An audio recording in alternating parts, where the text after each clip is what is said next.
everyone! Welcome to the Empath Tarot. It's another love reading. Timeless and general. Take what resonates lang po. Maybe some part of the reading makaresonate kayo. Some part of it hindi. Totally makaresonate na parang story ninyo to. Or hindi naman. Maaring dahil ito sa iba't ibang mga energies, iba't ibang love connections, sitwasyon, at mga na-experience sa buhay. So, tignan natin. Spirit guide. More messages about these love connections, mga aral at gabay sa buhay, pag-ibig, na nais ninyong hiwatig sa amin. More messages sa Spirit Guide. Anong love connections ito? Guidance. Lessons in love life. Okay, hindi ako magbabasa ngayon ng mga reverse. You can sense na enough na yung mga upright yan. 9 of Swords. 8 of Swords. 3 of Pentacles.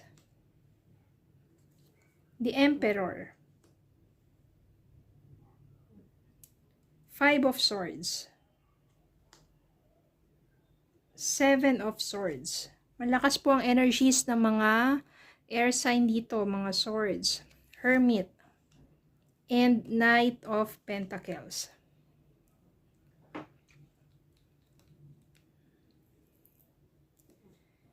Okay, meron ditong 7 of Swords. 5 of Swords. It's too much conflict na agad. Yan, oh.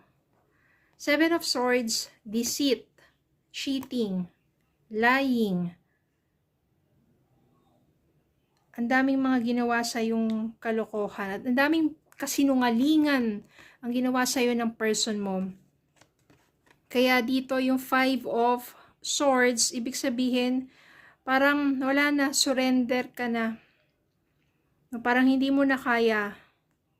Ang dami na kasing nangyari. At ayaw mo na masyado ng mabigat ang pinagdaanan mo sa taong yon. Ang dami kasi niyang kasinungalingan sa'yo. Ang dami niyang tinagong mga katotohanan. Maybe third party, malamang ito. Paulit-ulit na lang. Wala na. Andiyan yung sakripisyon mo. Gusto mo pa magstay. Gusto mo pang maayos ang lahat. Pero napagod ka na. Sumurrender ka na lang din. Pinaubaya mo na siya, hinayaan mo na siya sa gusto niyang gawin, at mas minabuti mo na lang na mapag-isa. No, gusto mo magkaroon ng soul searching dito for enlightenment. No, gusto mo mas magkaroon ng gabay mula sa itaas, spiritual guidance. No, kaysa naman sa masira yung buhay mo, kung mag-i-stay ka sa taong to, tapos araw-araw ka na lang masama ang loob, araw-araw kang nasa pighati, hindi ka na masaya, napakabigat na. So, mas minabuti mo na lang mag-isa, lumayo, na magkaroon ng soul searching, asking for guidance from up above. May mga times na hindi pa rin mawala sa isipan mo yung mga nangyari sa inyo. Feeling mo na trap ka pa rin at hindi ka pa rin makaalis-alis dun sa sitwasyon na yon, na kahit malayo na kayo sa isa't isa, feeling mo na dun ka pa rin, nakatali ka pa rin sa taong yun, dahil hindi ka pa rin makausad sa buhay mo. Dumating yung time dito, meron someone, Knight of Pentacles dito, siya yung someone na makikilala mo na sabihin nating responsable siya, no, mapagpasensya, konserbatibo, hard worker to, masipag to. Parang lahat ng kabaliktaran doon sa tao, sa person na iniwan mo, dito mo mahanap yung kanyang katangian. At ito yung tao na mag-o-offer sa'yo ng security and stability pagdating sa relationship. Kasi yung mga ganitong yan, yung Knight of Pentacles na to, loyal to eh. Slow moving siya, Pero, gusto niya kasi, parang, take it easy, na makilala nyo ang isa't isa, dahil gusto niya ng mas matatag at mas sabihin natin yung strong yung inyong bonding. Eventually, lalo na kapag nag-mature yung taong to, ito yung stability, magiging parang emperor yan, na napaka, maaasahan mo talaga. Father figure ito, kaya kung magkakaroon kayo ng inyong mga supling, masasabi natin na, siya yung someone na talaga merong direksyon sa buhay, matatag, at maaasahan mo hanggang sa pagtanda mo. So, ibig sabihin, nagkaroon ka ng panibagong person sa katangian nito.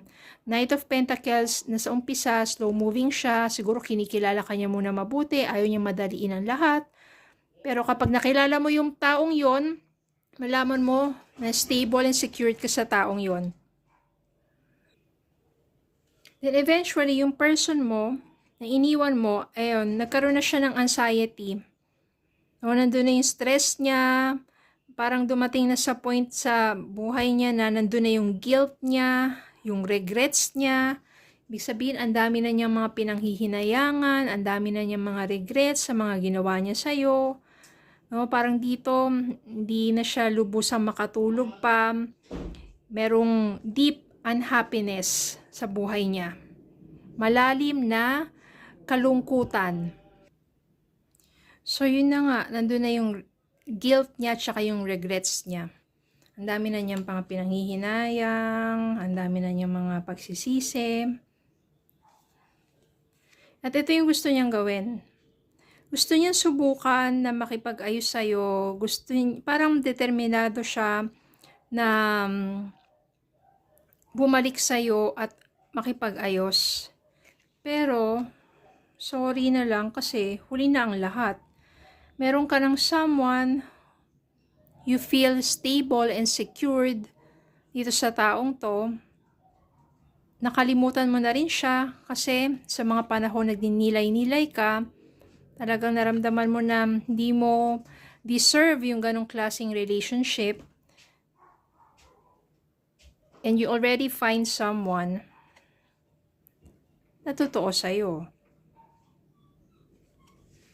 Maaasahan mo. So, sorry na lang siya. Huli na ang lahat. Tignan natin ang mga mensahe para sa inyo.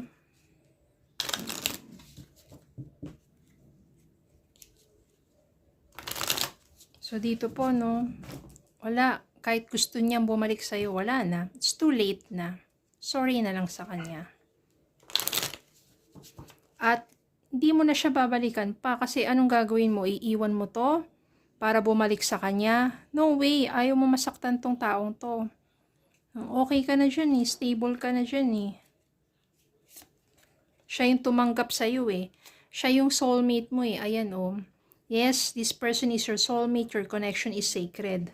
Bakit mo pa iiwanan yun? Para bumalik to sa ex mo, na wala namang ginawa sa'yo, kundi pinasakitan ka lang. Express your love. It is important to let people know that you have loved them, you have nothing to lose. Express mo yung love mo dito sa taong to. Siya yung tumanggap sa'yo. Stay optimistic. Positive thinking and faith will bring romance into your life. So, habang hindi mo pa hindi pa pinapakilala sa'yo ng universe, yung ganitong klaseng tao, stay optimistic. Huwag mawala ng pag-asa. Okay? So, sa mga tao naman, mga nagloloko, wala nang ginawa, kundi saktan ka, sa bandang huli, meron talaga, sa bandang huli talaga yung pagsisisi. Well, minsan, too late na. Hindi na kayang maibalik pa. At hindi mo na rin babalikan pa. Okay, so yun lang po. Maraming salamat po for watching. Please don't forget to like, share, comment, subscribe. Follow me in Facebook and YouTube. Have a good day po and God bless.